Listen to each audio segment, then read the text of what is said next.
प्रथम स्कंद तीसरा अध्याय 38वां श्लोक।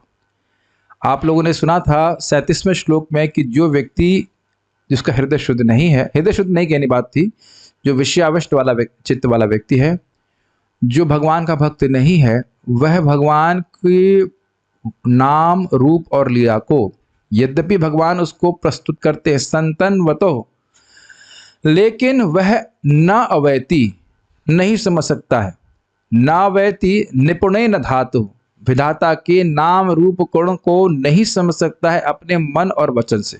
कितना भी निपुण हो तर्क शास्त्र के द्वारा वह नहीं समझ सकता। इसीलिए कारण से आप समझ रहे थे कि हमने 3 दिन चर्चा करी थी सार्वभौम भट्टाचार्य जी के संबंध में। वह तर्क के द्वारा भगवान को नहीं समझ पाए, भगवान चैतन्य महाप्रभु की जब कृपा उनके पर हुई तब वह भगवान को समझ पाए। ये समझ पा रहे हैं तो निराश होने की बात नहीं है। तो ऐसा लग रहा है कि कोई जान ही नहीं पाएगा, तो आज इस पे वह बोल रहे हैं सूत गोस्वामी कि कौन व्यक्ति भगवान को समझ पाएगा। तो उसके पीछे आप मेरे बोलिए। सवेद धातु पदवीं परस्या, धातु पदवीं परस्य, दुरंत वीर्यस्य रथांगपाणेः, दुरंत वीर्यस्य रथांगपाणेः, यो मायया संततयानुवृत्त्या, यो मायया संततयानुवृत्त्या, भजेत तत्पाद सरोज गंधम, भजेत तत्पाद सरोज गंधम। सवेद धातुः पदवीं परस्या, सवेद धातुः पदवीं परस्य, दुरंत वीर्यस्य रथांगपाणेः, दुरंत वीर्यस्य रथांगपाणेः, यो माया संततयानुवृत्त्या, यो मायया संततयानुवृत्त्या, भजेत तत्पाद सरोज गंधम, भजेत तत्पाद सरोज गंधम। सवेद धातुः पदवीं परस्या, सवेद धातुः पदवीं परस्य, दुरंत वीर्यस्य रथांगपाणेः, दुरंत वीर्यस्य रथांगपाणेः, यो माया संततयानुवृत्त्या, मायया संततयानुवृत्त्या, भजेत तत्पाद सरोज गंधम, भजेत तत्पाद सरोज गंधम। आवृत्ति कीजिए। सवेद धातुः पदवीं परस्य, सदेध धातुः पदवीं परस्य, दुरंत वीर्यस्य रथांगपाणेः, दुरंत वीर्यस्य रथांगपाणेः, यो अमायया संततयानुवृत्त्या, यो माया संततयानुवृत्त्या, भजेत तत्पाद सरोज गंधम। और कोई बोलना चाहते हैं? प्रभु को दीजिए, पहुंचेगा। सवेद धातुं पदवीं परस्य, सवेद धातुः पदवीं परस्य, दुरंत वीर्यस्य रथांगपाणेः, दुरंत वीर्यस्य रथांगपाणेः, यो मायया संततयानुवृत्त्या, यो माया संततयानुवृत्त्या, भजेत तत्पाद Saroj गंधम। भजेत तत्पाद Saroj गंधम। Understand? Try. Okay. You want to? Chirpandi. सवेद धातुः पदवीं परस्य, सवेद धातुः पदवीं परस्य, दुरंत वीर्यस्य रथांगपाणेः, दुरंत वीर्यस्य रथांगपाणेः, यो मायया संततयानुवृत्त्या, यो माया संततयानुवृत्त्या, भजेत तत्पाद सरोज गंधम। भजेत तत्पाद सरोज गंधम। शब्दार्थ बोलिए। सह वे ही, वे भी लिखा है कि वे ही लिखा है? वे ही, एक्सक्लूसिवनेस, केवल वही। वेदा, वेदा जान सकते हैं, जान सकते हैं, धातुः, धातुः सृष्टा की, सृष्टा की, पदवीं, पदवीं, महिमा, महिमा को, महिमा को, परस्य, परस्य, अध्यात्म का, अध्यात्म का, दुरंत वीर्यस्य, दुरंत वीर्यस्य, अत्यंत शक्तिशाली का, अत्यंत शक्तिशाली का, रथांगपाणेः, रथांगपाणेः, भगवान कृष्ण का, एक्सक्लूसिव। जो हाथ में रथ का चक्र धारण करते हैं। यह जो अमायया किसी हिचक के बिना, संततया निरंतर, अनुवृत्त्या अनुकूल होकर, भजेता सेवा करता है, तत्पाद उनके चरणों की, सरोज गंधम कमल की महक। अनुवाद, जो बिना हिचक के अबाध रूप से अपने हाथों में रथ का चक्र धारण करने वाले भगवान के चरण कमलों की अनुकूल सेवा करता है, वही इस जगत के सृष्टा की पूर्ण महिमा, शक्ति तथा दिव्यता को समझ सकता है। संस्कृत वापस देखिए। सवेद धातु पदवीम परस्य, सवेद वही व्यक्ति समझ सकता है। क्या समझ सकता है? धातु अर्थात विधाता, जगत, इसीलिए प्रभुपाद इसको अनुवाद किए सृष्टा। सुना है आपने, विधाता ने जैसे रच दिया है, तो सुना है शब्द अपने विधाता, तो विधाता ही को आप जानते हो, इसीलिए धातु शब्द का अर्थ है विधाता, भगवान जो जगत की सृष्टि करते हैं। उन विधाता की पदवी, पदवी का मतलब हो गया महिमा, वो कैसे हैं, वास्तविक रूप से वो कैसे हैं, परस्य जो प्रकृति के पार हैं, उन भगवान की जो जिनकी महिमा इस प्राकृत जगत के परे है, दिव्य है, उसको वही लोग जानते हैं। और वो पदवी कैसी है? कह रहे हैं दुरंत वीर्यस्य। वीर का अर्थ समझते हैं, वीर का अर्थ होता है शक्ति। तो दुरंत वीर मतलब भगवान की महिमा, भगवान की शक्ति समझना बहुत कठिन है। और वो कौन से भगवान हैं, किनके बारे में बात कर रहे हैं? तो कह रहे हैं रथ अंग पाणे, पाणे मतलब हाथ, और रथांग मतलब रथ का अंग। इसीलिए प्रभुपाद जी कहे रथ का पहिया। अब रथ के बहुत सारे अंग हो सकते हैं, लेकिन विशेष रूप से भगवान श्री कृष्ण को चक्री कहा जाता है।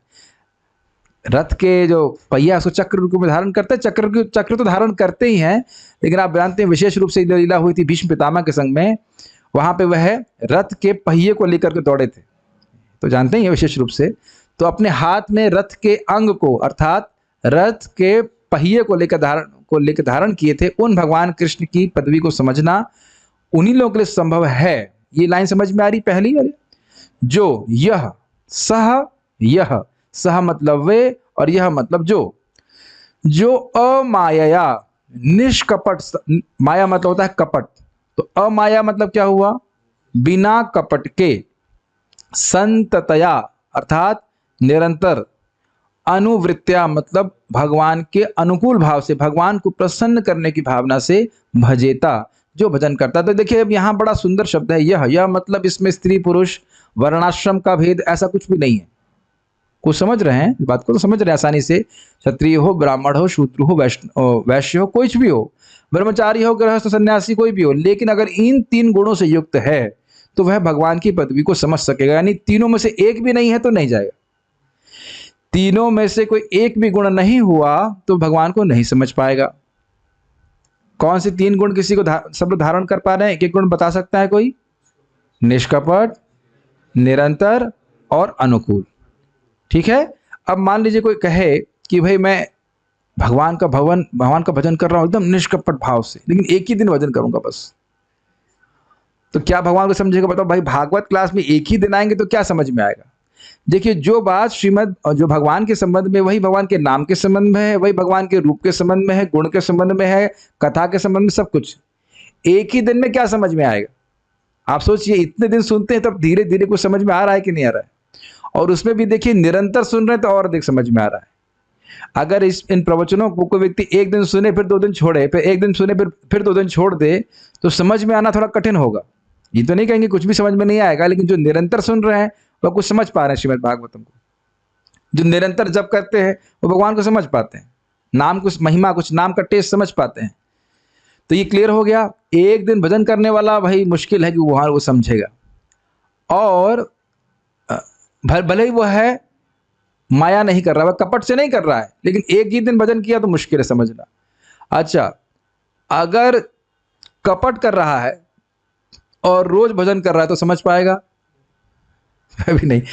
नहीं, मुश्किल है समझना। और भगवान को प्रसन्न करने की भावना से नहीं है तो फिर तब भी समझ नहीं पाएगा। समझना चाहिए कि भगवान हमारे सेवक नहीं है, वो सेव्य हैं। तो जब वो हमसे प्रसन्न होते हैं तब अपनी महिमा को हमारे हृदय में प्रकाशित करते हैं। समझ रहे हैं? We can not demand Krishna for realization, मुझे रियलाइजेशन दो, मेरा अधिकार है, ऐसा नहीं बोल सकते। कृष्ण जब हमारी सेवा से प्रसन्न होते हैं तब वह हमें प्रकट करते हैं। अभी तो प्रभुपाद जी तात्पर्य में बताते हैं कि गुरु के माध्यम से जितनी सेवा भक्त भगवान को समर्पित करता है उतनी मात्रा में भगवान अपने आप को प्रकाशित करते हैं उस भक्त के हृदय में। आगे हम पढ़ते हैं। इन सब शब्दों का अर्थ और क्लियर समझ में आता है। चक्रवर्ती पाद इस पे कुछ बोले नहीं, खाली इतना कहे कि भक्ति के द्वारा भगवान समझे जाते हैं। लेकिन अन्य आचार्यों ने बड़ी सुंदर टीकाएं करी हैं, तो उनको देखेंगे, फिर प्रभुपाद जी के तात्पर्य को देखेंगे। देखिए, श्लोक बहुत छोटा है लेकिन पूरा जीवन इसको अप्लाई करना है, इसलिए आज मैं कोई और श्लोक नहीं लगा लिखे गया। आज मैं केवल इस छोटे से श्लोक को लिया जानबूझ करके, ताकि इसको हम लोग थोड़ा पी जाएं, इसको अपने जीवन में धारण करें। पहले हम ऐसे ही पढ़ते थे भागवत की, एक पढ़ा दो पढ़ा तीन, कितने श्लोक पढ़ लिए, लेकिन वस्तुतः एक श्लोक पढ़ करके उसको मनन करें तो हमारी बहुत अधिक प्रगति होती है। उसको डाइजेस्ट करें अगर ऐसा कहा जाए। श्री गिरधर लाल जी की टीका बाल प्रबोधिनी, इसमें कहते हैं, लिंक देते हैं, तब कौन उनकी लीला को जानते हैं? यदि यह प्रश्न हो तो कहते हैं कि विषय से विरक्त भगवत भक्त ही भगवान को समझ पाते हैं, इसलिए ये श्लोक कह रहे हैं।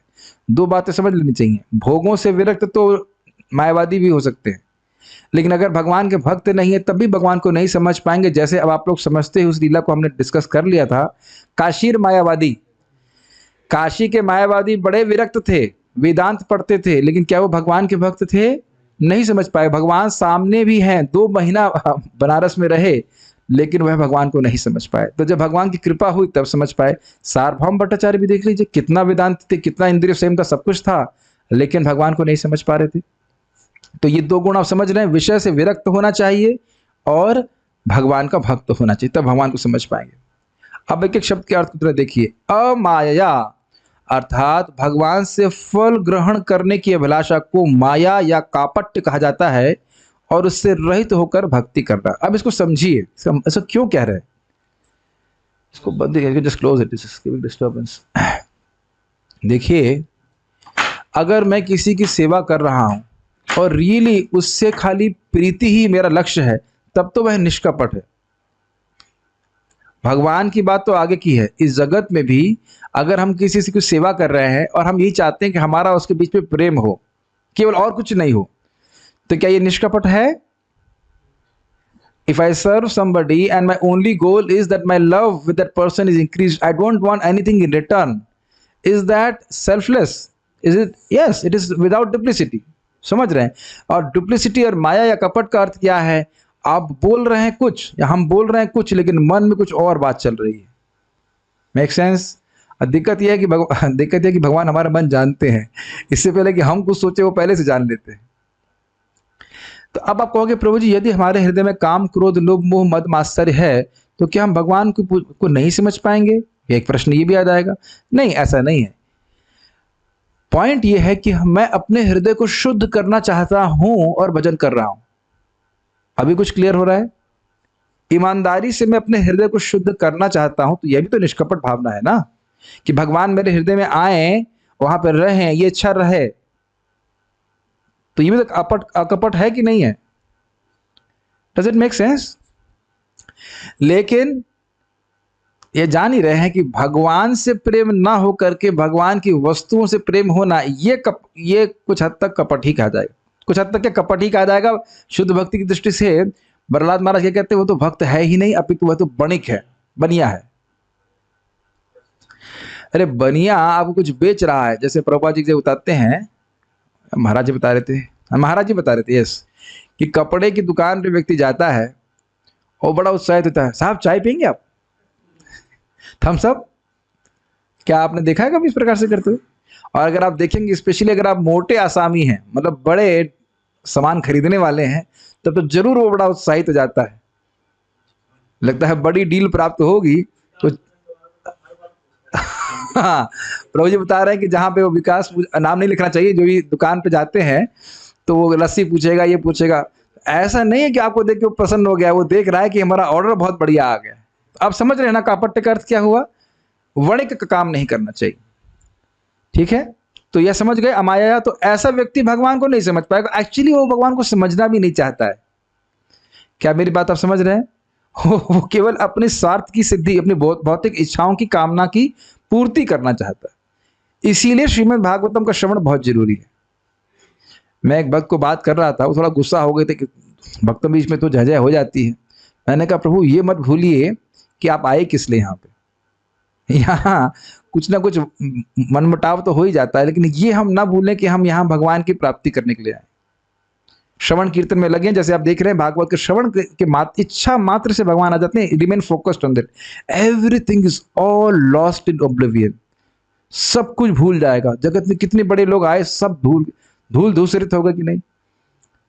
और आज देखिए सूत गोस्वामी पाद जो मोटा मोटी 5000 साल पहले बात बोल रहे हैं, वो आज भी हम चर्चा कर रहे हैं कि नहीं। कितनी बड़ी सेवा हो गई। प्रभुपाद जी ने इसके तात्पर्य कब लिखा? कम से कम मान के चलिए 60 साल पहले, 60 ईयर्स। और श्री गिरधर लाल जी ने कब लिखी टीका? ये मोटा मोटी 300 साल पहले। चक्रवर्ती पाद 500 मोटा मोटी 400 साल पहले कम से कम। तो अभी भी वो जीवंत है ना, कथा एकदम फ्रेश है कि नहीं।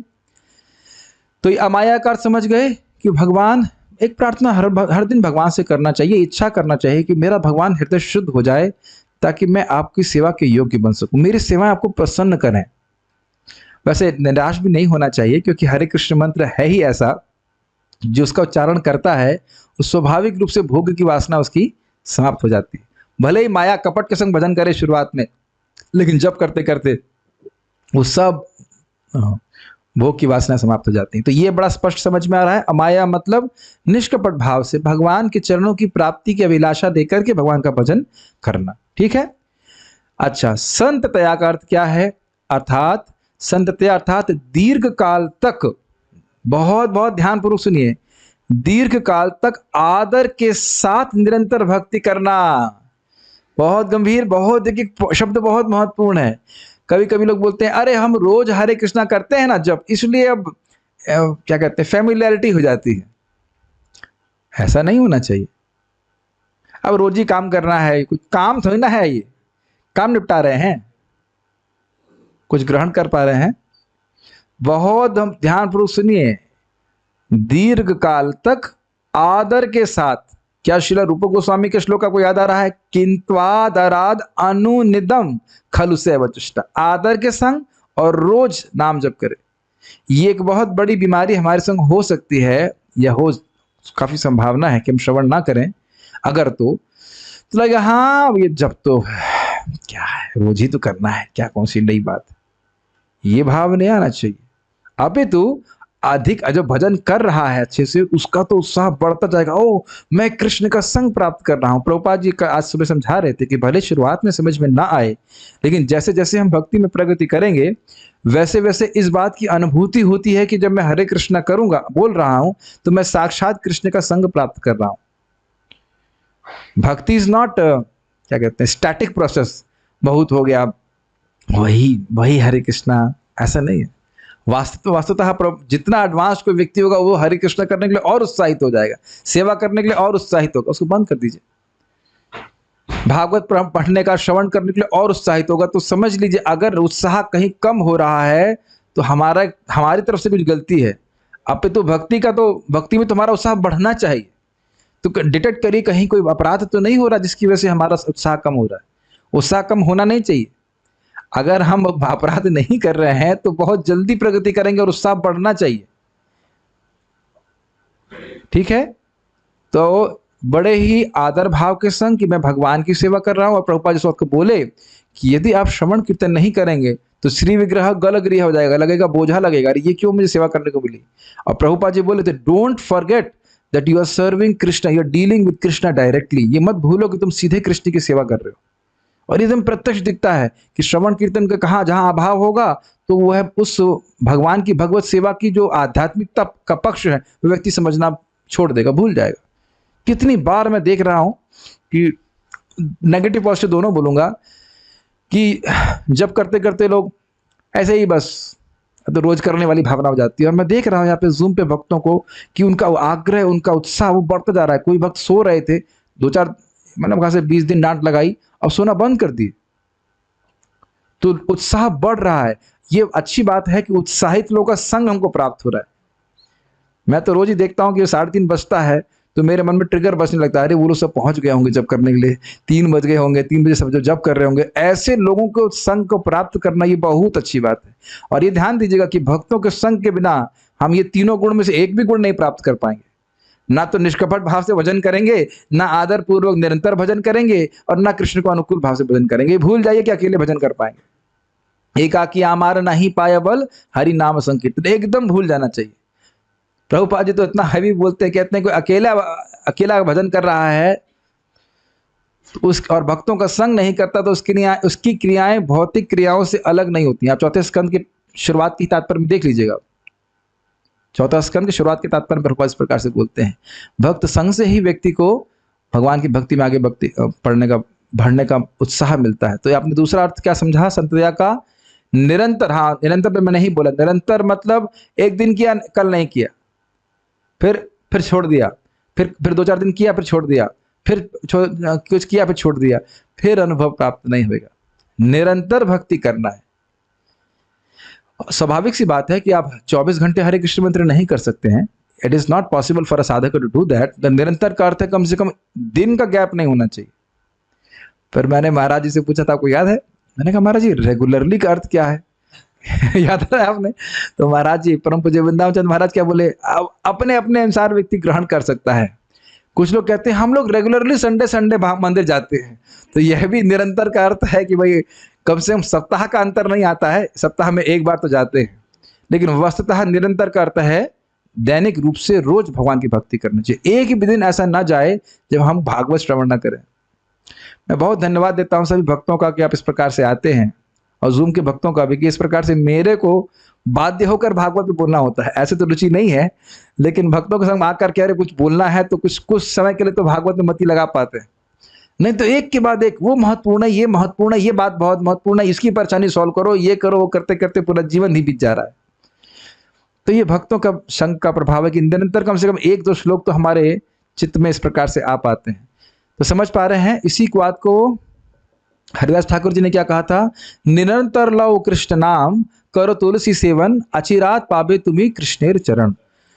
लक्का हीरा को यही बात बोले कि निरंतर तुम कृष्ण का नाम उच्चारण करो और तुलसी जी की सेवा करो, तो बहुत जल्दी ही तुम कृष्ण के चरणों की प्राप्ति कर लोगे। ठीक है? 2 अर्थ अब समझ गए। अमाया अर्थात निष्कपट, और संततया मतलब लगातार निरंतर। अनुवृत्त्या अर्थात अनुकूल भाव से भक्ति करना। अनुकूल भाव का अर्थ क्या होता है? कृष्ण उससे सुखी हो इस भाव से। तो स्पष्ट समझ में आ रहा है, अनुकूले न कृष्णानुशीलनम। लेकिन यहाँ पे थोड़ा अर्थ समझ लेना चाहिए। कृष्णानुशीलनम का अर्थ है, कृष्ण शब्द का मतलब कृष्ण, भगवान कृष्ण के विस्तार और भगवान कृष्ण के तदीय वस्तु वैष्णव, तुलसी, धाम, गुरु इत्यादि सब कुछ, उनके प्रति अनुकूल भाव से भजन करना, जिससे वह संतुष्ट हो, जिससे वह प्रसन्न हो, इस भाव से करना। तो ये बात बहुत महत्वपूर्ण है। एक पॉइंट भी मिस हो रहा है तो भगवान को समझने में हमें कठिनाई होगी। तो नेगेटिव नहीं बोलना चाह रहा हूं, पॉजिटिव में बोलना चाहता हूं कि अमाया, संततया और अनुवृत्ति, ये हम अगर पकड़े अपने जीवन में तो निश्चित रूप से भगवान को समझ पाएंगे। ठीक है? और ये कोई कठिन नहीं है। तो ऐसे भक्तों का हमें संग में रहना चाहिए जो इस प्रकार से भगवान का भक्ति कर रहे हैं, जो इस प्रकार से भगवान के पाद सरोज गंध को भजन के द्वारा प्राप्त करते हैं। इसका सुंदर अर्थ देखिए, कितना सुंदर अर्थ ले रहे हैं। अर्थात उनकी सेवावश उनके विशुद्ध अंतःकरण के हृदय कमल में भगवान शयन करते हैं और उनकी विषय उन्मुख सभी इंद्रियां उन विषयों से परावृत हो जाती हैं और इस प्रकार वे भगवत चरण कमल की गंध से आकृष्ट हो जाते हैं। हिंदी बहुत कठिन हो गई, ये समझ में आ रहा है कुछ? कह रहे हैं क्या? देखिए, इस समय आप लोग विषय वासना की बदबू को सूंघ पा रहे हैं कि नहीं? बहुत बदबू है। जो हृदय में मल भरा हो, कहीं मल फैल गया हो तो उसकी बदबू सर्वत्र फैलती है कि नहीं? तो कोई मुश्किल नहीं समझना। तो हृदय में काम, क्रोध, लोभ, मोह, मद और मात्सर्य रूपी मल भरा हुआ है ना, और उसकी महक तो हम महक आती ही रहती है। ठीक, तो यहाँ ये कह रहे हैं कि भगवान का भजन करके ये सारा जो मल है वह मुक्त हो गया, उसमें जीव मुक्त हो गया है, और भगवान उसकी अब उसका हृदय उसकी सेवा की है। किस प्रकार से? अब माया निष्कपट निरंतर और अनुकूल वृत्ति से, तो अब उसका हृदय पूरी तरह से शुद्ध हो गया है। क्लियर?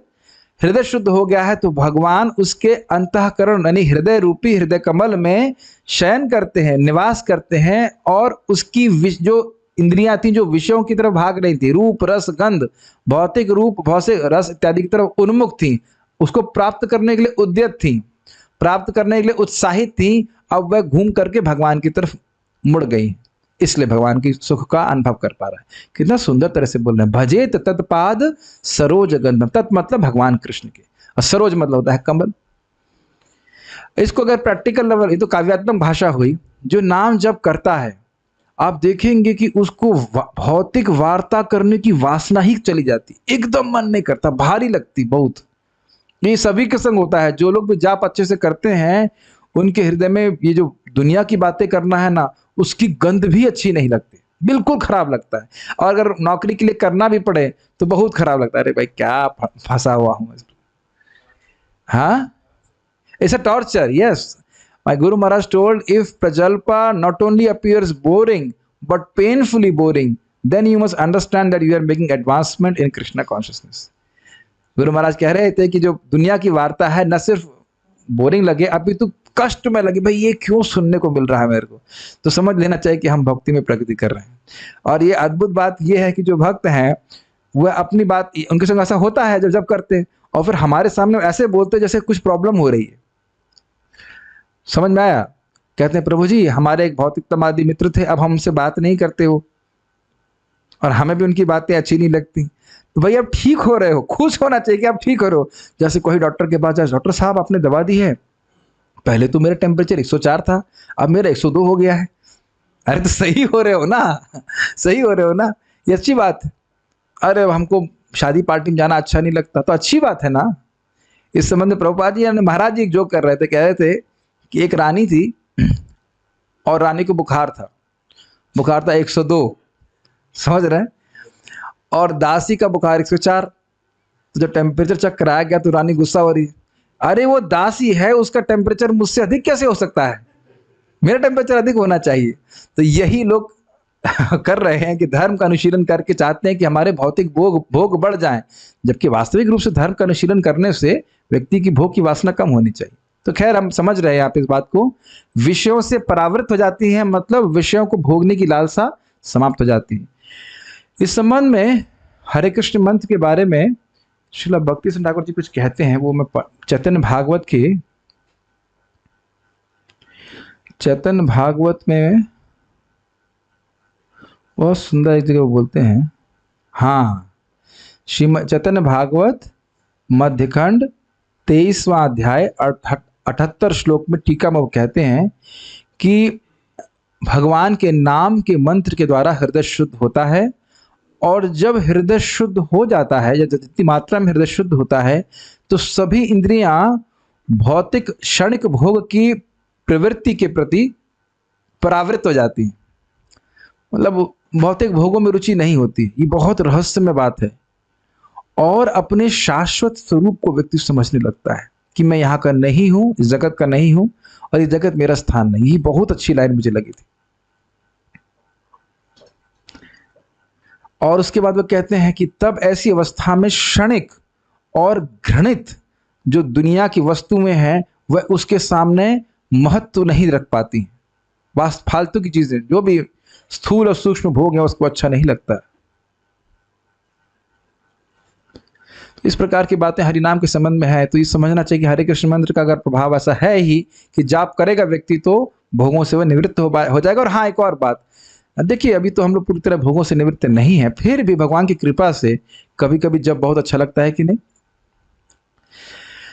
तो उसको आप समझ सकते हैं। एक प्रकार के भगवान के चरण कमलों से निकलने वाली गंध का कुछ अनुभव कर रहे हैं ना, और व्यक्ति सोचता है ना कि मुझे ये सब सॉफ्टवेयर जॉब क्यों करना पड़ रहा है, क्या नहीं सोचते आप कभी? अगर जाप अच्छा हो जाए तो लगता है ना कि हम यहाँ क्यों पड़े हुए हैं, कि कहाँ, काश ऐसा जप हमारा रोज ही होता, है कि नहीं? महाराज जी इस बार बहुत अच्छा बोल रहे थे, कह रहे थे कि साधुओं का संग बड़ा डेंजरस है। क्यों? लोग अगर इस सोचने लग जाए साधु लोग तो बड़े खुश हैं, तब फिर भोगों में मन बिल्कुल नहीं लगेगा। गृहस्थ आश्रम में रहेगा तो सही, छोड़ तो नहीं जाएगा, लेकिन उसको रहने में बड़ी कठिनाई होगी। मन में जरूर विचार आएगा कि भाई ये कहाँ हम फंसे हुए हैं। और वास्तविक रूप से ऐसे भक्तों का, हम सभी भक्तों को साधुओं का संग करना चाहिए, ताकि हृदय में अनुभव हो कि वे साधु लोग कितने खुश हैं भगवान की भक्ति करके। कम से कम इच्छा तो आएगी कि मेरी इंद्रियां परावृत हों भोगों से। ठीक है, तो ये समझ में आया कि भगवान के चरण की गंध को कब समझ पाएगा? जब इसकी इंद्रियां विषयोन्मुख ना होकर के कृष्णोन्मुख होंगी। और यही पूरा भक्ति का प्रोसेस है। क्या भक्ति का प्रोसेस है? जो जीव भोगों में लगा हुआ है, उठ करके उसका वो गर्दन टेढ़ी करके कृष्ण की तरफ देखे। ठीक है, ओके। रथांग पाणे अर्थात रथ का अंग। इससे पहले मैं आगे जाऊं, बहुत अच्छी बात याद आ रही है, ये भागवत में आप आगे पढ़ने वाले हैं कि जो व्यक्ति असत संग नहीं करता है, गलत लोगों का संग नहीं करता है, तो वह कृष्ण कथा को केवल एक बार भी सुने तो उसे छोड़ नहीं सकता है। कितनी शक्तिशाली है हरि कथा, कितना सुंदर बात है ना। बहुत सिंपल सा फॉर्मूला है कि जिस कृष्ण कथा को अगर कोई असत संग ना करे, भक्तों के संग में रहे, गलत लोगों का संग ना करे, तो एक बार श्रवण करके भी वह कृष्ण कथा को नहीं छोड़ सकता। तो कृष्ण जब जा रहे थे तो उनको कैसे छोड़ सकेंगे लोग? कृष्ण कथा जब इतनी आकर्षक है, तो वैसे कृष्ण कथा कृष्ण में कोई भेद नहीं है, लेकिन परसेप्शन की दृष्टि से। रथांग पाणे अर्थात रथ का अंग अर्थात चक्र जिनके हाथ में है, उन भगवान की पदवी अर्थात लीला मार्ग को भी नहीं जानते। थोड़ी अजीब सी हिंदी है, अजीब मतलब ऐसी हिंदी आप सुनते नहीं। लीला मार्ग मतलब लीला की गति, लीला क्या है, भगवान कैसी लीला कर रहे हैं, क्यों कर रहे हैं, किस प्रयोजन से कर रहे हैं, यह वह नहीं समझ पाते। वो रास्ता समझ में नहीं आता लीला का। आप जानते हो कि भगवान कृष्ण उन 16,100 रानियों को क्यों स्वीकार किए थे? क्योंकि क्या वो बहुत कामी हैं इसलिए? नहीं। क्यों स्वीकार किए थे? क्योंकि वह सेवा करना चाहती थी उनकी पत्नी के रूप में। समझ रहे हैं? उनकी सेवा को स्वीकार करने के लिए। तो ऐसे बहुत सारे उदाहरण हैं, लोग नहीं समझ पाते। कोई कहे कि भाई मक्खन के चुरा रहे हैं, जो भी करा रहे हैं। आप जानते हो कि गोपियां चाहती थी कृष्ण आए और उनके यहाँ से मक्खन चुराएं। ऐसा नहीं कृष्ण को मक्खन नहीं मिल रहा है तो कहें चोरी कर ले, कुछ पूर्ति करें। 9 लाख गैया का मतलब क्या होता है सोचिए। 9 लाख गैया, मैं तो सोचा करता था उसको धोते कैसे होंगे थोड़ा कठिन होता होगा। तो ग्वाले भी होते होंगे सेवा करने के इस प्रकार से, लेकिन 9 लाख गैया, हैवी मैनेजमेंट। एक्चुअली हैवी नहीं, क्योंकि जंगल रहता था तो उन्हें कुछ सानी वानी करने की जरूरत नहीं, जहाँ खा के आएंगे उसके बाद दूध धोना है, उसको नहीं दिक्कत नहीं। कभी आप लोग सोचते नहीं गोलोक जाएंगे, गैया चराएंगे सोचना चाहिए कि नहीं? कम से कम दिन में एक बार तो जरूर सोचना चाहिए। हाँ हाँ, वृंदावन गोलोक एक ही बात। अच्छा, अब कोई कहे कि भाई क्या दिक्कत है, तो कह रहे हैं भगवान की लीला को जानना कठिन है। यह वाटरफ्रंट में इसको एक विशेषण से कह रहे हैं, भगवान की लीला को समझना में मुश्किल क्या है? तो कह रहे हैं विशेषण है धातु, अर्थात जो सभी कारणों के कारण है। भगवान की लीला बहुत मुश्किल है, यह धातु शब्द से इंगित हो रहा है। धातु मतलब विधाता, जो जगत के सृष्टा है। बाकी सब जीव तो उनके बाद सृष्ट हैं, तो उनको समझना उन लोगों के लिए बड़ा कठिन है, भगवान को समझना कठिन है। अतएव दुरंत अर्थात जिनका असीमित प्रभाव है। अंत मतलब समझते हैं एंड, और दुरंत मतलब जिसका कोई अंत ही नहीं है। तो कह रहे भगवान का प्रभाव असीमित है। कोई समझ पाएगा कि ब्रह्मांड की सृष्टि करने वाला कितना शक्तिशाली होगा, और अनंत ब्रह्मांडों की सृष्टि करने वाला। और सोचेगा ना कि कितना दिमाग लगा रहा होगा, बेचारा थक गया होगा बनाने में। लेकिन हम जब सुनते क्या है, महाविष्णु लेटे लेटे सांस छोड़ते और लेते हुए पूरे जगत की सृष्टि करते। नहीं समझ में आ रहा है ना? समझ में तो छोड़ दीजिए, समझ में तो नहीं आ सकता। कोई कल्पना भी नहीं कर सकता कि ऐसी सृष्टि की जा रही है। सारे साइंटिस्ट लगे पड़े हैं, सारे मतलब जो लोग इसमें लगे हुए हैं, कैसे सृष्टि हुई, कैसे कैसे सृष्टि हुई, और कंक्लूजन क्या आता है कि सृष्टि अपने आप हुई। वाह देखो भाई, अगर सृष्टि अपने आप ही हो गई तो तुम रिसर्च क्यों कर रहे हो? एक बात ये भी आती है, कोई बाई चांस चीज हो रही है तो तुम रिसर्च क्यों कर रहे हो? कोई चीज अपने आप हो रही होने तो उसमें तुम्हारा क्या प्रयोजन है? और फिर तुम ये तो नहीं कहते कि मेरी जो थ्योरी है बाई चांस आ गई, उसके लिए तुम नोबल पुरस्कार प्रस्तुत करने के लिए तब तुम क्लेम करोगे नहीं मैंने मेहनत करी है, इज इट नॉट, मैंने भी बुद्धि लगाई है, और सृष्टि तो अपने आप हो रही है, फिर उसमें रिसर्च करने की क्या जरूरत? कभी आपने सोचा सिंपल सी बात, ये साइंटिस्ट इतनी रिसर्च कर रहे हैं, उसे होगा क्या प्रयोजन? क्या जो सृष्टि अपने आप हो रही है तुम उसके बारे में क्या उसका अन्वेषण करने से क्या फायदा? तो आप देख रहे हैं ना, नहीं समझ में आ रहा उनको, तो ये बात है।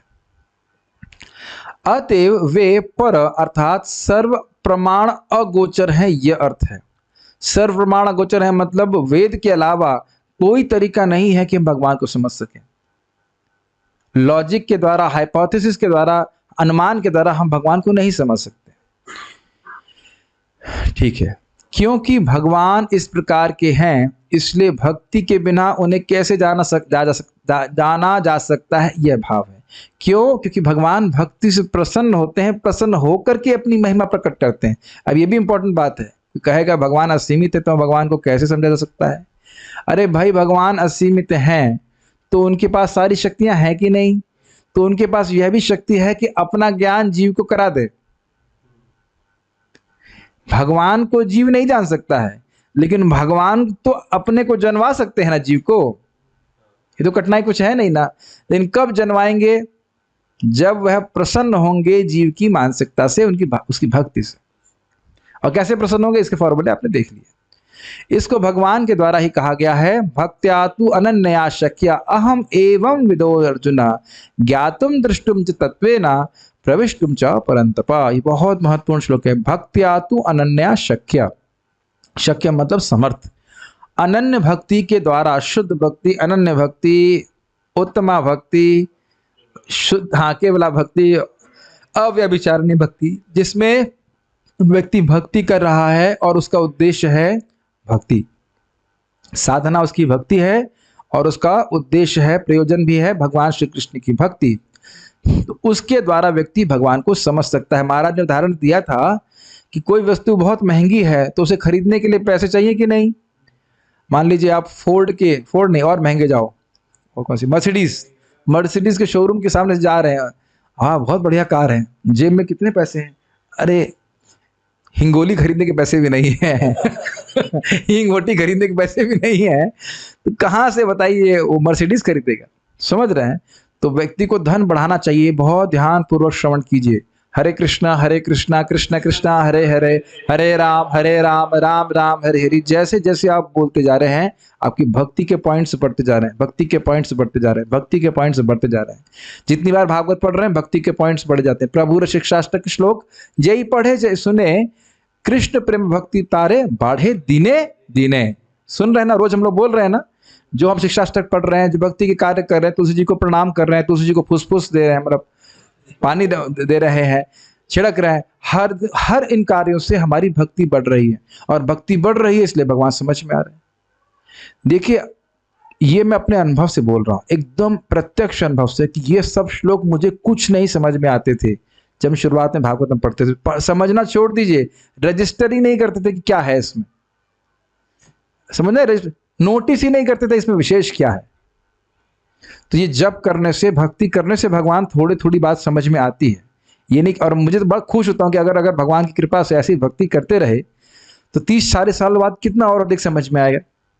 और मैं सोच रहा था कि महाराज लोगों के बारे में सोच रहा था, जिन लोगों ने अपना पूरा जीवन समर्पित किया है भगवान की निस्वार्थ सेवा में, उनको क्या अनुभव प्राप्त होगा उसका तो आप कल्पना नहीं कर सकते। महाराज एक बार कटाक्ष कर रहे थे, परम महाराज श्री कर रहे थे, कह रहे थे जो व्यक्ति आज ही माला पकड़ा है, आज माला करना शुरू किए, उसको सीनियर भक्तों पे आरोपण नहीं करना चाहिए, ये ऐसे कर रहे हैं, वो वैसे कर रहे हैं। अरे भाई, तू पहले माला तो कर इतने दिन, एक पहले दिन माला पकड़ा है और उसके बाद दूसरों पर दोषारोपण करना शुरू कर दिया, देखो वो ऐसे करते हैं, वो वैसे करते हैं, ऐसे करते हैं। जो जीवन भर भगवान की भक्ति किया है उसको क्या अनुभव प्राप्त हो रहे होंगे, कुछ समझ में नहीं आ रहा है। पार्थ प्रभु बता रहे थे कि महाराज जी बोल रहे हैं, भगवान कृष्ण ने रुक्मणी को हाथ पकड़ के रथ पे बुलाया और फिर महाराज रोने लग गए। आप बता रहे थे ना ये बात, कोई कथा सुन रहे होंगे महाराज। अब महाराज क्यों रो रहे हैं, पता नहीं क्या बात। हम कुछ भाई, भगवान ने रुक्मणी को पकड़ करके हाथ से पकड़ के रथ पे बिठाया। आप पता नहीं भगवान महाराज के भाव हृदय में क्या भाव उसको उस लीला को मतलब श्रवण करके स्मरण करके हो रहा, हम तो कुछ समझ ही नहीं सकते ना। हाँ, नरसिंह का भगवान का मतलब ड्रामा देख रहे हैं, उसमें भी रो रहे हैं। तो आपको क्या उनको अनुभूति हो रही है, हम तो नहीं समझ पा रहे हैं ना। उस दिन परम पूज्य जयप्रदा का महाराज बता रहे थे, आप थे ना उस क्लास में, बलराम हॉल क्लास में, तो महाराज बता रहे थे कैसे उनको अपने गुरु भाइयों का दर्शन हो रहा था एकदम गोल्डन फॉर्म में। अब क्या भगवान, एक महाराज बोल रहे थे परम पूज्य जयप्रदा का महाराज की, वो मैं गौरांग प्रभु को मांगा हूं इस शरीर कुछ समय के लिए। इसका क्या मतलब है? परम पूज्य अपने जैनी निवास प्रभु को जगन्नाथ जी बलराम जाके थप्पड़ मारे, वो ड्रेसिंग कर रहे थे जगन्नाथ बलभद्र सुभद्रा की माया राजापुर वाले की। सही कथा बोल रहा हूँ ना। तो मैंने सुना कि वो कुछ ड्रेसिंग करते समय जगन्नाथ जी की कुछ ड्रेसिंग में पिन छूट गई थी। तो रात में सपने में आए बलराम जी, क्या समझ रखा है, वो लकड़ी है, जोर से झापड़ मारे उनको, खून निकल गया था, गिर पड़े जब उसमें से बेड से नीचे गिर पड़े। तो ये तो बड़े डेंजरस भगवान है ऐसे करके। लेकिन ये सब भगवान का प्रेम है, समझ रहे ना मेरी बात। तो ये सब कौन समझ पा रहा है? जैसे परम पूज्य यही जैनी निवास प्रभु के बारे में प्रसिद्ध है कि वह राधा माधव जी से बात करते हैं। तो महाराज जी के संग थे और उनको बोला गया कि आप कुछ बताइए, भक्तों ने कहा कि आप कुछ बताइए जो आपने आदान प्रदान हुआ श्री राधा माधव से। तो उन्होंने कहा उन्हें मुझे बोला है कि कुछ बताना मत किसी को। तो गुरु महाराज बोले आपको और कुछ बताने की जरूरत नहीं है यही सफिशिएंट है कि राधा माधव बात कर रहे हैं आपसे। तो बहुत अच्छा लगता है ऐसे भक्तों का स्मरण करके। ऐसे भक्त घूम रहे होंगे आपके बीच में, आपको पता भी नहीं चलेगा। तो हम खाली बोल रहे हैं इस प्रकार से कि भगवान की भक्ति करके ही व्यक्ति समझ सकता है। मुझे बता रहे सुदामा प्रभु, जानते होंगे सुदामा प्रभु इंडोनेशिया वाले, कि वो मायापुर में थे और रात के उस दिन एकादशी में वो लोग रात में जागरण कर रहे होंगे। तो देखा 12 बजे जैनी निवास प्रभु ऑल्टर के बाहर आ रहे हैं। कुछ तो विशेष कारण होगा तभी तो गए। 12-1 बजे की बात होगी। तो पूछे आप यहाँ क्या कर रहे हैं? तो उसको घुमा दी बात को, तुम यहाँ क्या कर रहे हो, और फिर चले गए। अपनी भक्ति को छुपाते हैं, ऐसे नहीं बोलेंगे कि मैं कृष्ण से कुछ बात किया। तो आप लोग मैं भावुकता में बोल रहा हूँ, ये सब भावुक लोगों का उदाहरण नहीं दे रहा हूं मैं। बहुत गंभीर भक्त हैं लोग, बहुत गंभीर भक्त हैं, समझ रहे ना मेरी बात। लेकिन ये बात है कि इन्होंने इस प्रकार से निष्कपट भाव से, अनन्य भाव से, निरंतर भाव से भगवान का भजन किया है, भगवान का अनुभव प्राप्त कर पा रहे। तो ऐसा नहीं कि अच्छा, दूसरी बात क्या, ये विज्ञान बता रहे हैं यहाँ पे। ऐसा नहीं कि शिवम प्रभु करेंगे तो मिलेगा और अनिश करेंगे तो नहीं मिलेगा, ऐसा कुछ नहीं। गोलमाल झालमेल नहीं है। जो भी यह मतलब कोई भी अगर इस प्रकार से निष्कपट, निरंतर और अनुकूल भाव से भगवान का भजन करेगा तो निश्चित भगवान की भक्ति उसको प्राप्त होगी। इसमें कोई झोलमाल नहीं। और क्या कह रहे हैं, ज्ञातुम भगवान को समझे पहले, दृष्टुम भगवान को देख पाएगा और तत्व में देख पाएगा, उसके बाद भगवान की लीला में प्रवेश कर जाएगा। तो इसको हम लोग समझना चाहिए। श्रील वीर राघवाचार्य द्वारा कृत पद रत्नावली, ये सब प्रामाणिक आचार्य हैं, प्रभुपाद जिनको कोट करते हैं कई जगह। तब कैसे भगवान को जानते हैं, तो उस पर यह श्लोक कह रहे हैं। तो लिंग तो वही है, थोड़ा थोड़ा अर्थ अलग लिख रहे हैं। वे जानते हैं जो प्रामाणिक रूप से भक्ति करते हैं, अर्थात मन गणन तरीके से भक्ति नहीं करते। लड्डू गोपाल को चाय नहीं पिलाते। एक वक्त मुझसे प्रश्न किया, प्रभु जी क्या लड्डू गोपाल को चाय पिला सकते हैं? हमने कहा पापा हमने कहा नहीं, हमने कहा ना लड्डू गोपाल को पिला सकते हैं ना अपने गोपाल को पिलाइए मतलब ना अपने बच्चे को पिलाइए ना लड्डू गोपाल को पिलाइए। चाय किसी को नहीं पीना चाहिए। कलयुग में ऐसे ही ब्रह्म जिज्ञासा करते हैं लोग, क्या कहा जाए। हमें याद है हम लोग मंदिर में गए, जाते ही हैं वहाँ पे सिडोरा गांव में, तो वहाँ एक पंडित जी है। पंडित जी तो नहीं कह सकते, बाबा है। तो बाबा क्या करता है, ऐसे ग्लास लेगा चाय का, पहले बार तो चाय ऑफर करेगा और अंदर शालीग्राम है। बताइए, शालीग्राम, लक्ष्मी नारायण शालीग्राम को ऐसे लेगा और ऐसे छिड़क दे। अरे कम से कम पिलाओ तो ठीक से अरे कम से कम ठीक से पिलाओ तो सही, ऐसे ही छिड़क देता है। तो ये सब व्यक्ति कभी भगवान को नहीं समझ सकते। ठीक, ये तो आंखों देखी बात है, हंसी आती है इस प्रकार से। मेरे लैपटॉप पे पानी छिड़क गया, जो भी है। वे जानते हैं जो प्रामाणिक रूप से भक्ति करते हैं। कैसे कैसे भक्ति करना चाहिए समझना चाहिए, ठीक है।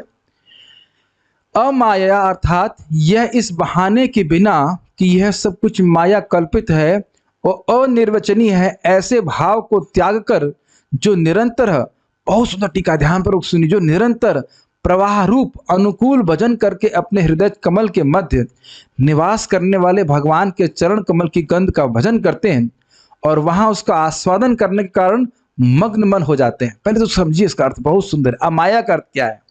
अरे भगवान के कैसे भजन करेंगे? भगवान को देखे ही नहीं जा सकते हैं, अलख निरंजन है, क्या भजन करेंगे उनका? ये हो गया माया, ये कपट। भगवान तो निराकार है, कोई इसको लख नहीं सकता, कोई देख नहीं सकता। गजब हैरान हूं भगवान, तुम्हें कैसे रजाऊं मैं। एक व्यक्ति कविता लिख दिया कि भगवान मैं तो बड़ा हैरान हूं। क्यों भाई, क्या बात है, क्यों हैरान हो? हमें समझ ही नहीं आ रहा है कि हम कैसे आपको प्रसन्न करें, भाई क्या दिक्कत है? अरे आप भी ब्रह्म हैं और रोटी भी ब्रह्म है, तो ब्रह्म को ब्रह्म में कैसे अर्पण करूं मैं? ये हो गया ना कपट। तो महाराज से बोल लेते, अच्छा तो ब्रह्म तो रोटी है, रोटी ब्रह्म है, तो आप भी तो ब्रह्म है। तब आप नहीं कहते कि मैं गजब हैरान हूं कि इस रोटी को इस ब्रह्म में कैसे डालूं। वहां तो आप नहीं बोलते, है ना कपट। या कोई कहे अरे भगवान तो सबको खिला रहे हैं, उनको क्या खिलाना है? कपट हुआ कि नहीं? उनसे पूछो कि भाई जो व्यक्ति सब कुछ सबको खिलाता है उसको खिलाना चाहिए ना सबसे पहले। तो ये सब कपट है। वहां माया मतलब समझ रहे ना, कपट। तो भगवान ये भाई ये सब तो माया है, माया के द्वारा कल्पना कर रहे हो कि भगवान है, वस्तुतः एक निराकार ब्रह्म है जो सत्वगुण का संग करके ईश्वर के रूप में आ गया है। ये सब झूठ झमेट बोल करके व्यक्ति भगवान की सेवा को नेग्लेक्ट करता है। तो करे अमाया मतलब ऐसी बातें नहीं कहते कि भगवान अनिर्वचनीय। क्या निर्वचनीय? सारे वचन भगवान के लिए हैं, भगवान का नाम उच्चारण है, भागवत है, भगवान का विग्रह है, सब कुछ सत्य है। समझ पा रहे हैं बात?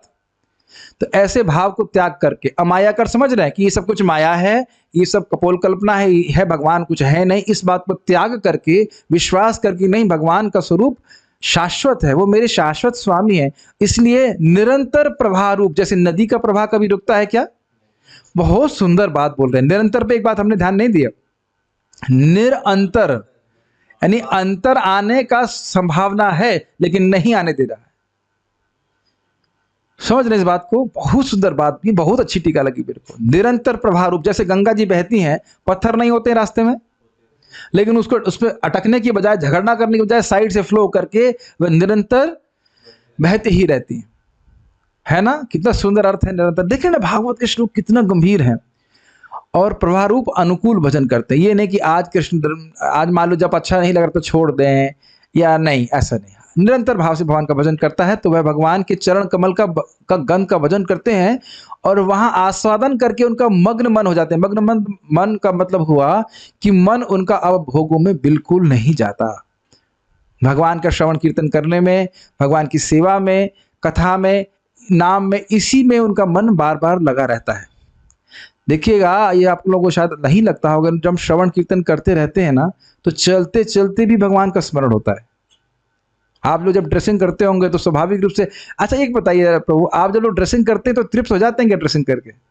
नहीं होते ना, लगता है किया तो है लेकिन कुछ रह गया है कि नहीं। ये सब भक्त का संग होता है। आप कोई मतलब प्रवचन करेगा ना, ये पॉइंट बोल दे, वो पॉइंट छूट गया, और ये बोलता तो अच्छा रहता। मैंने सुना है श्रील प्रभुपाद जी कहते हैं कि कोई इच्छा आपकी है, कहते हैं हम दोबारा गीता के तात्पर्य लिखना चाहता हूँ। कोई कमी नहीं है, लेकिन कभी तृप्ति ही नहीं होते भक्त सेवा करके। श्रीनाथ जी प्रभु आप तृप्त हो जाते हैं खाना बना के? कभी नहीं होते ना, कभी नहीं हो सकता भक्त। भगवान की सेवा करके हमेशा ही नित्य सुख मिलता है, जबकि रोज प्रभु जी सेवा करते हैं। हार्डली मैं कभी देखा ये छुट्टी मारते हो, मुझे तो याद नहीं। कभी एक आध बार बीमार पड़ गए तो अन्यथा नहीं छुट्टी मारते। हमेशा भक्तों की सेवा इस प्रकार की होती है, वो स्पेशल टेस्ट मिलता है सेवा करने से। तो उनका मग्न मन हो जाता है। मग्न मन समझ के एब्जॉर्ब हो जाता है मन। किसका भजन करते हैं? उन पुरुष का जिनका असंख्यात पराक्रम है। दुरंत वीर की ऐसी व्याख्या कर रहे हैं। असंख्यात मतलब उनके पराक्रम की संख्या कर ही नहीं सकते, इतने अद्भुत पराक्रम है भगवान के और उनकी कोई संख्या नहीं है। जैसे भगवान स्वयं कहते हैं कि हो सकता है कि कोई धूलि के कणों को गिन ले, लेकिन मेरे नामों को और मेरे यश को गिना नहीं जा सकता है। गिना नहीं जा सकता है, बोलने की तो बात ही छोड़ दीजिए आप। भगवान के यश को, लीला को, गुणों को गिन नहीं सकते। आप गिनना चालू करें तो वह भी संभव नहीं है, और एक एक गुण ही अनंत है। इस प्रकार से जो पूर्ण है और पोषण आदि कार्य करते हैं, पूर्ण है मतलब भगवान पूर्ण है, और इसलिए यहाँ व्याख्या हो रही धातु शब्द की। धातु मतलब जो जगत के सृष्टा है, उसका पोषण करते हैं। उन भगवान श्री नारायण की स्वरूप स्थिति को ऐसे भक्त समझते हैं। कैसे? इनके बारे में व्याख्या हो चुकी है। अमाया संततया अनवृत्य। अच्छा, अब देखिए, धातु अर्थात विधाता तो चतुर्मुख ब्रह्मा भी हो सकते हैं। आप सुनते हैं ना, विधाता तो ब्रह्मा भी हो सकते हैं, इसलिए कह रहे हैं परस्य। क्या प्रवेश किया है न श्लोक में। क्या ब्रह्मा जी प्रकृति के गुणों के परे हैं? हम जानते हैं वो नहीं है। वह माया को स्पर्श करते हैं, स्पर्श करते हैं, रजोगुण को संग करते हैं कि नहीं? तो बहुत सुंदर टीका है। तो समझ गए ना, धातु शब्द से कोई सोच सकता है कि ब्रह्मा जी को बोल रहे हैं, शायद विधाता के बारे में बात कर रहे हैं, ब्रह्मा जी के बारे में बात कर रहे हैं, सृष्टा के बारे में बात कर रहे हैं। कहते हैं ना, परस्य, जो इस प्रकृति के परे है। तो अब देखिए, चतुर्मुख ब्रह्मा से परे तो निर्विशेष अक्षर ब्रह्म भी हो सकता है, निर्विशेष ब्रह्म भी हो सकता है। तो इसलिए कह रहे हैं रथांग पाणे। जय, बहुत सुंदर टीका लगी, बहुत अच्छा टीका है कि नहीं? कितना सुंदर एक एक अर्थ पर विचार किए हैं। धातु शब्द से क्या समझ में आ रहा है? सृष्टा। तो कह रहे हैं ब्रह्मा जी है, तो उसको काटने के लिए कह रहे हैं नहीं, परस्य, प्रकृति के परे। तो अच्छा, प्रकृति के परे तो ब्रह्म भी होता है। तो कहते हैं ना, ब्रह्म तो ना हाथ में रथ के अंग को उठाता है। ब्रह्म तो ऐसे आएगा नहीं, चक्र उठा करके आएगा मारने के लिए, नहीं तो आएगा किसी तरह से। बहुत सुंदर। अब देख रहे हैं, एक श्लोक की पे अगर मनन करें, मेरा आपसे निवेदन है कि हमने फाइल भेज दी है, कम से कम एक बार दोबारा पढ़िएगा तो सही, बहुत सुख मिलेगा। एक बार जीवन में, एक बार, और भी आज के जीवन में, जस्ट एक 5 मिनट्स, जो आपने श्रवण किया है उसको आप दोबारा रिवाइज कर पाओगे। इस श्लोक को हम जब रोज श्लोक गाते हैं ना सुबह, तो आपको स्मरण होगा इन सब बातों का जो हमने आज चर्चा करी। उम्मीद है कि आप लोगों को अच्छा लग रहा होगा जो बात हो रही। तो रथांग पाणे कहने की व्याख्या समझ पा रहे हैं कि वह कोई निर्विशेष ब्रह्म नहीं है, अपितु वह भगवान है, पर ब्रह्म है, क्योंकि वो इसीलिए उनका रूप है, इसीलिए क्या रथांग पाणे। इसलिए यह समझना होगा कि भगवान के भक्त ही भगवान का परोक्ष अनुभव प्राप्त कर सकते हैं, और उनसे इतर मतलब उनसे अलग कोई भी नहीं कर सकता है। तात्पर्य, केवल शुद्ध भक्त ही सकाम कर्मों एवं मानसिक तर्क के फलों से मुक्त होने के कारण भगवान कृष्ण के दिव्य नाम रूप तथा उनकी लीलाओं को समझ पाते हैं। देखिए, इन सब का शब्दों का अर्थ समझने का प्रयास कीजिए। सकाम कर्म का अर्थ होता है इस जगत में महान बनना या स्वर्ग आदि प्राप्त करने की इच्छा रखना। तो अगर ऐसी इच्छाओं से लेकर व्यक्ति भजन कर रहा है तो भगवान को समझने में उसे कठिनाई होगी। और मानसिक तर्क के फल, यानी इसको आप कल देख ही लिए थे सार्वभौम भट्टाचार्य जी के बारे में, तर्क के द्वारा भगवान को समझने का प्रयास करेगा तब भी भगवान प्रसन्न नहीं होते। एक व्यक्ति बोल रहा था, ये तो मैंने इसका वीडियो किसी ने मुझे शेयर किया था, बहुत पहले की बात है, यदि भगवान, मैं कहता हूं भगवान नहीं है, और यदि भगवान हैं तो तुरंत मुझको मार दें। चलो मैं काउंट कर रहा हूं, 10 9 8 7 6 5 4 3 2 1। लेट हो गया, भगवान नहीं मारा। मैं देखो, भगवान सब जगह है ना, ऐसा बोलते हैं लोग, मूर्ख लोग मान लेते हैं इस बात को। भगवान सब जगह हैं, और भगवान तो मेरी बात सुन ही रहे होंगे। तो यदि मैं कहता हूं कि भगवान नहीं है, पहली बात तो आप वही विरोधाभास हो गया। और अगर भगवान है तो मुझे तुरंत मार दें, देखो मैं नहीं मरा। और मूर्ख लोग ऐसी बात स्वीकार कर ले, हाँ तो नहीं मरा, मतलब भगवान तो बड़े अशक्त होंगे। तो भगवान को गर्ज है तुमको मारने, तुम्हारे जैसे कीड़ों को मारने के लिए भगवान आएंगे, है कि नहीं बताइए? कोई यहाँ चींटी बोले हम नहीं मानते कि इस गौशाला का कोई मैनेजर है। पार्थ प्रभु, आप चींटी को मान लो 100 चींटियां आपके खिलाफ एक यस, अच्छा पार्थ प्रभु बोल रहे हैं कि मान लो 100 चींटियां या 100,000 चींटियां कहें हम पार्थ कृष्णदास जी को नहीं मानते कि यहाँ गौशाला के मैनेजर हैं, हटाओ उनको उनकी पदवी से। तो पार्थ प्रभु एक पानी का कुल्ला करेंगे तो उड़ जाएंगे कि नहीं? यही महाराज बोल रहे थे।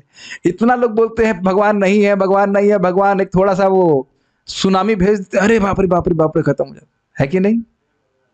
मेरे गुरु महाराज सामने बोल रहे थे कि जो अमेरिका वालों ने कितना बड़ा युद्ध छेड़ दिया था ना इसके इराक के खिलाफ, कि हमारे यहाँ पे इतने लोगों को मार दिया, क्या हुआ था 2000 जो कुछ भी हुआ उग्रवादियों का।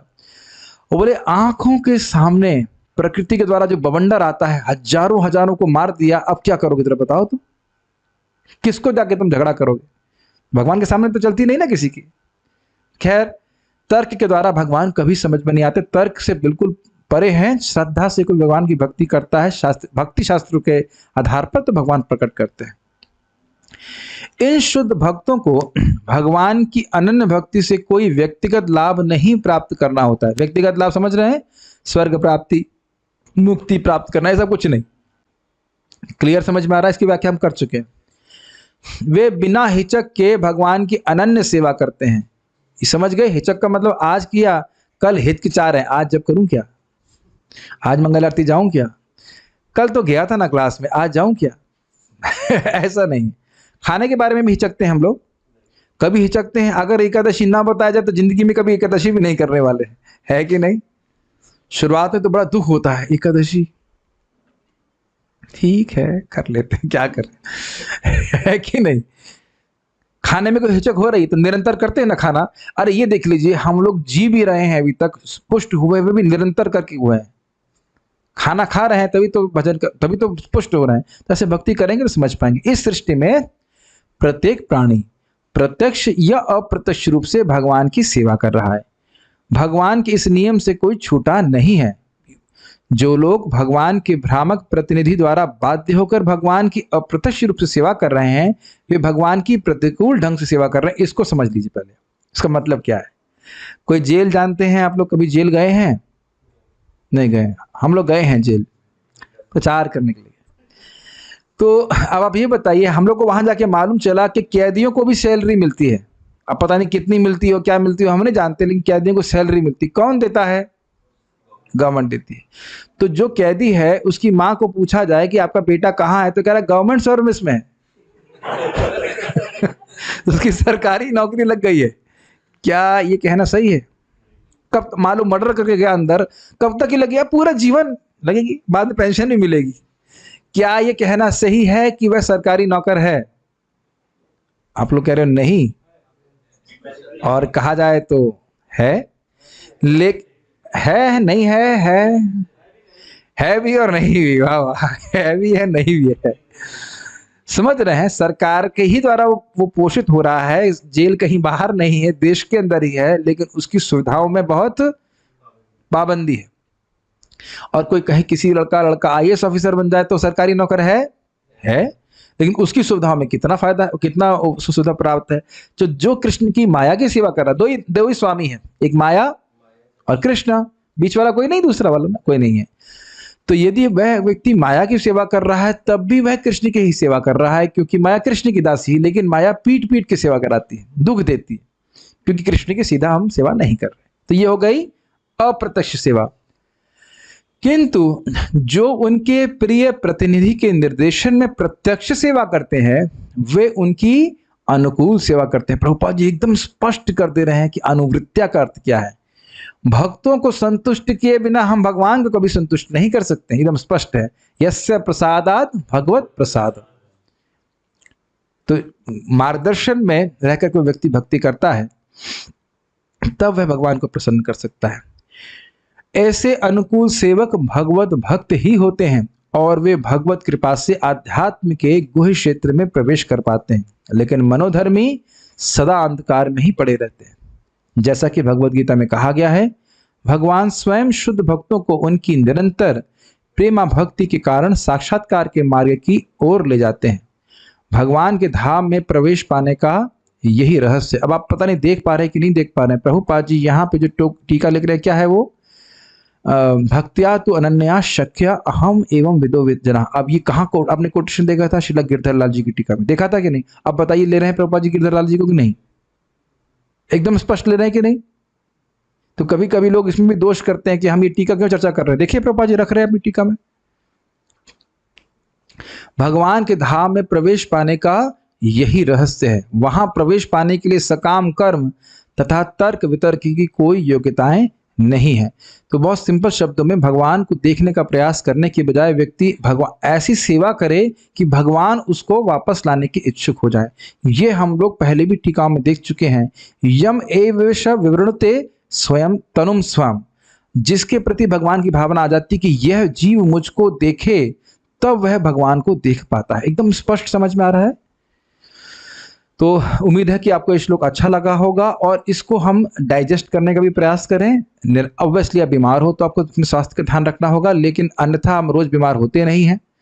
और निरंतर भगवान का भजन करें, जाप अच्छा से ऐसा करें कि भगवान उससे प्रसन्न हो, प्रभुपाद जी प्रसन्न हो। ये विश्वास बिल्कुल रखिए आपको जब अच्छा लग रहा है कि नहीं लग रहा है। आप जब कर रहे हो तो भगवान और श्रील प्रभुपाद जी बहुत प्रसन्न होते हैं। समझ रहे हैं? वो तो अच्छा ना लगना तो बुखार की वजह से, लेकिन हम उनकी आज्ञा मान रहे हैं, ये बहुत भगवान को अच्छा लगता है और भगवान कृपा करते हैं ऐसे भक्त के ऊपर। और जितने भी कोई और श्रेष्ठ वैष्णव है, जब देखते हैं आप भक्ति कर रहे हो तो बहुत प्रसन्न होते हैं। मुझे तो हंसी आ रही। मैं मंगल आरती के पहले अपने ऑफिस में बैठा था और हमारा ऑफिस में सब बाहर से दिखाई पड़ता है, शीशा लगा हुआ। तो प्रभुपाद जी के शिष्य जा रहे थे और खाली उन्होंने बस, मैं तो ऐसे दिखावा कर रहा था, आंखें बंद करके जब कर रहा था, तो बस बाहर आ गए, आप बहुत एब्जॉर्ब थे जब में, मुझे बड़ा अच्छा लगा। मैंने कहा थैंक यू प्रभु जी। कितना अब्जॉर्ब था वो तो मैं ही जानता हूँ, लेकिन मैं यही आज सुबह भक्तों को बोल रहा था, भाई भक्ति ठीक से ना कर पाओ, कम से कम ठीक से दिखावा तो करना चाहिए। दिखावा करने में तो कोई दिक्कत नहीं है। जब भी कर रहे थे हरे कृष्ण लगे कुछ जब कर रहा है, मतलब बढ़िया से, है कि नहीं? करना भी चाहिए। तो इस प्रकार से हम समझ पाएंगे। कोई प्रश्न भक्तों का मैं देख लेता हूँ, अन्यथा फिर रुकेंगे। ओके, एक प्रश्न है, बड़ा रुचिकर प्रश्न है कि भगवान से प्रेम की अपेक्षा करना क्या ये कपट है? अरे बाबा क्या बोल रहे हैं, यही तो जीवन की परम सिद्धि है। और आपकी अपेक्षा नहीं, भगवान तो प्रेम कर ही रहे, हम प्रेम नहीं कर रहे हैं। दाल चावल सब्जी रोटी सब कुछ भगवान ही तो दे रहे हैं ना। कौन दे रहा है बताइए? हवा पानी कौन दे रहा है? कृष्ण ही तो दे रहे हैं। तो भगवान से प्रेम का अनुभव करना क्या प्रेम प्रयोजन? वेद क्या सुन रहे हैं? वेद में यही तो 3 बातें हैं। अपने संबंध को भगवान से समझे, नित्यदास हूं, भक्ति करे अभिधेय, और प्रेम जो है परम पुरुषार्थ। तो उसकी तो लालसा होनी ही चाहिए, था ना? कपट है तो सच्ची बात है।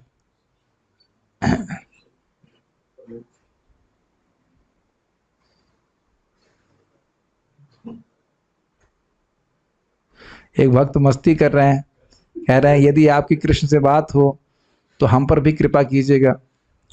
अब मेरी कृष्ण से बात होगी नहीं होगी वो तो आगे की बात है। हम लोग रोज ही कृष्ण से बात कर सकते हैं। कैसे करेंगे? हरे कृष्णा कृष्णा कृष्णा हरे हरे, हरे राम राम राम हरे हरे। तो कोई कठिनाई नहीं, तो आप भी कर सकते हैं। उठना पड़ेगा सुबह। कह रहे हैं कि आप अपने कृष्ण से साक्षात जो अनुभव हुआ उसे बताइए। जब होगा तब बताऊंगा, अभी तो हुआ नहीं कुछ। अपने बारे में क्या बताएंगे? हाँ, मुझे महाप्रसाद से साक्षात एनकाउंटर होता है, वो बड़ा अच्छा लगता है, उतना बता सकते हैं और कुछ नहीं। बट वी मस्ट अंडरस्टैंड कि भगवान का अनुभव तो आगे की बात है। भगवान की भक्ति में जो सुख मिलता है यही भगवान का अनुभव है कि नहीं? जब करते हैं बहुत अच्छा लगता है, you want to chant more and more. ये भागवत पढ़ रहे हैं तो बहुत अच्छा लग रहा है, ये सब भगवान का ही अनुभव है। इसको ये अनुभव बढ़ता जाता है, सभी को होता है। पहले दिन से ही सबको भगवान का अनुभव हो रहा है। एक रुचि जो आपको लग रही है कि हाँ भाई कथा बहुत अच्छी चीज है, ये भगवान का ही अनुभव है। क्या श्लोक है वो? भक्ति पर ईशानुभव विरक्ति अन्यत्र चैव सत्र एक काल। पहले दिन की भक्ति से ही भगवान का कुछ अनुभव हो रहा है। हल्का हल्का अनुभव तो है, तभी तो हम देख रहे हैं कि ये सब बातें माया से अलग हैं, तभी तो हम भक्ति के प्रति आकृष्ट हो रहे हैं। हाँ, वो अनुभव और आगे बढ़ेगा। अभी कृष्ण हमसे बात नहीं कर रहे, या ये कहना चाहिए मैं बात नहीं कर रहा, अभी बोलना सीखा नहीं मैंने। Okay, indirect service. ओके, और कोई प्रश्न है? भगवान के भक्त कभी नष्ट नहीं होते हैं, इसमें भगवान भक्तों को भौतिक सुविधाओं की गारंटी देते हैं आध्यात्मिक की? अच्छा प्रश्न है कि भगवान के भक्त कभी नष्ट नहीं होते, तो क्या ये भौतिक वस्तुओं के संबंध में है आध्यात्मिक? आप ये बताइए कि क्या भौतिक वस्तुएं हमेशा रह सकती हैं? तो भगवान तो पहले ही बोल दिए हैं कि भौतिक वस्तुएं कभी रहने वाली नहीं है। क्या एक श्लोक है, भौतिक दूसरे अध्याय का श्लोक है, अभी मन में नहीं आ रहा है, जो बहुत उसकी कभी सत्ता नहीं रहती, याद नहीं आ रहा। दोनों के उभयोरपि दुष्टंतस तन योस तत्वदर्शी भी, ये श्लोक है भगवद गीता का। श्लोक मन में नहीं आ रहा, खूब पारायण किए थे, मन में नहीं आ रहा है कि जो वस्तु भौतिक है उसकी कभी सत्ता नहीं रहती, और जो व्यक्ति ना सतो विद्यते भावो न भावो विद्यते सतः उभयोरपि दृष्टोस्तस् त्वन्योस् तत्वदर्शी भी। जो वस्तु भौतिक है उसकी सत्ता कभी रहती नहीं, हुई तो परिवर्तित होती ही रहती, तो भगवान उसके प्रति आकृष्ट होने के लिए क्या ही नहीं रहे। तो जो हम वास्तविक बात कर रहे हैं वो भक्ति के फलों की बात कर रहे हैं, ये बहुत अच्छी बात है। ठीक है, इसका एक बहुत प्रैक्टिकल चीज मैं सीखा जो गौरांग प्रभु क्लास में बताई, मुझे बहुत अच्छा लगा।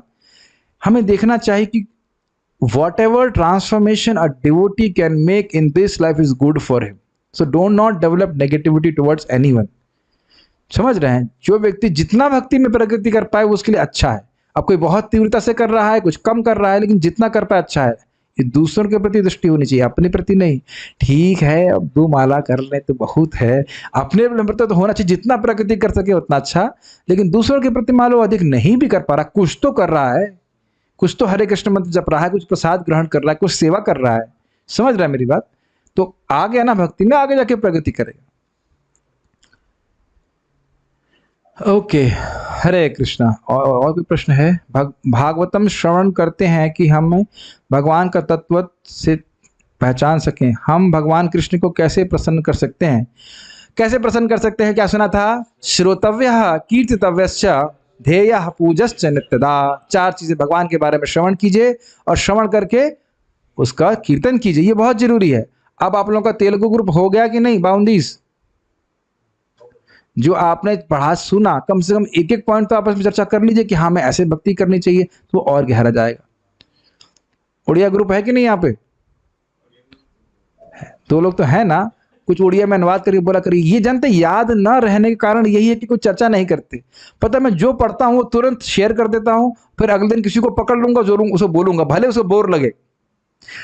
बोर लगे, बताऊंगा आपको पता है ऐसा होता, अच्छा आपको पता है ऐसा होता है। हमारे गुरु महाराज बात को बोल रहे थे, ये नहीं भागवत क्लास सुन के आए, अरे बहुत सुन लिया आप, चलो कुछ मैनेजमेंट की बात करते हैं। अरे नहीं, भागवत क्लास में कितनी सुंदर सुंदर बातें हम श्रवण करते हो, वह भक्तों से चर्चा किए जाना चाहिए। तो चर्चा करेंगे तो आपको वो और हृदय में बातें चिपकी रहेंगी। तो ये श्रवण कीर्तन, और श्रवण कीर्तन करेंगे तो स्मरण भी होगा और पूजन, 4 चीज करने से भगवान प्रसन्न होते हैं। एकदम स्ट्रेट फॉरवर्ड फॉर्मूले।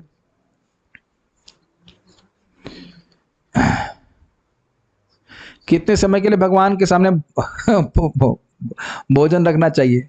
अब ये अलग अलग आप भक्त के ऊपर है। एक तो भक्त बोलता है भजाओ ताली हटाओ थाली भोग लगाओ, ताली बजाओ, हटा दो। अब यह भी इस प्रकार से भोग लगता है। हमारे प्योर डिवोटी यादवपति प्रभु रहेंगे तो बढ़िया से भोग लगाते हैं। एक बार जब आपको याद है, आप हाँ, जब ये इनको हमने कहा कि नहीं खाना बनाओ, जब यहाँ था कोरोना में, और ये भोग लगाना शुरू करे, 9 बज गया, 9:15 बज गया, हम लोग चिंतित होने, क्या भगवान इतना टाइम क्यों लगा रहे खाने में? तो मैंने कहा प्रभु जी का भाव है तो इस प्रकार से खिला रहे हैं, प्रेम से खिला रहे हैं। तो प्रेम की बात है, अलग अलग भाव है। एटलीस्ट 5 मिनट 10 मिनट तो कम से कम रखना ही चाहिए।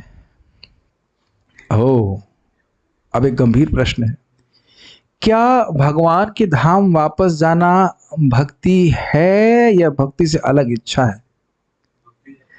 हाँ, अब आप कहोगे कि ये भक्तिपूर्ण इच्छा है, उसमें कुछ गलत भी नहीं है, लेकिन सालों के सामने पे सुने थे आप कल, बहुत सूक्ष्म विचार है कि अपने दुखों की निवृत्ति के लिए भगवान के धाम जा रहे हैं, तो वह शुद्ध भक्ति नहीं कह जा सकती। ये बहुत कष्ट है, तो भगवान के धाम जाएं, बड़ा आनंद आएगा। आप पढ़े होंगे भक्ति रसामृत सिंधु में, शुद्ध भक्त भगवान के ऐश्वर्य की प्राप्ति करने के लिए भी भगवान के पास नहीं है, मतलब कुछ कमी है। इसीलिए तो बार बार मोक्ष की अभिलाषा भी नहीं करते ना भक्त लोग। लेकिन जो भगवान की प्रेम की इच्छा करता है तो भगवान सबसे पहले उसको अपने पास लेके जाते हैं। आप पढ़िएगा 11:55 भगवद गीता, बड़ा कॉम्प्लिकेटेड लगता है। एक जगह तात्पर्य प्रभुपाद कहते हैं कि कृष्ण के संग की इच्छा करता है, और दूसरी तरफ कहते हैं वह भगवान के धाम भी नहीं जाना चाहता। तो मतलब क्या है? वह कृष्ण की सेवा करना चाहता है। कृष्ण यदि चाहे तो वह जगत में रहने के लिए तैयार है, कुछ समझ रहे हैं? लेकिन वस्तुतः वह कृष्ण के संग ही प्राप्त करना चाहता है। लेकिन प्रभुपाद जी एक जगह और भी कहते हैं, we are not so advanced.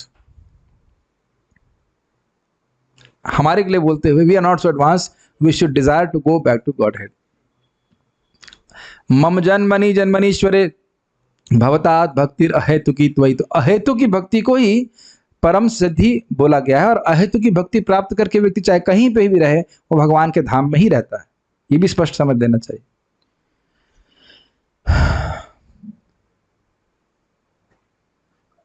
Okay, भक्त एंड भगवान के बीच की ड्युअलिटी ही डिवोशन का विषय है। क्या क्या बोल रहे हैं, इसका कोई और लक्ष्य होता है क्या? पता नहीं क्या बोल रहे हैं। ड्युअलिटी, भक्ति सुदुर्लभ क्यों है? क्योंकि है सीधी सी बात है, इसलिए है क्योंकि भगवान जो अनंत कोटि ब्रह्मांडों के नायक हैं वह भक्त के वश में हो जाते हैं। तो समझ गए आप लोग सारी बात। अब इसको अपने जीवन में धारण करने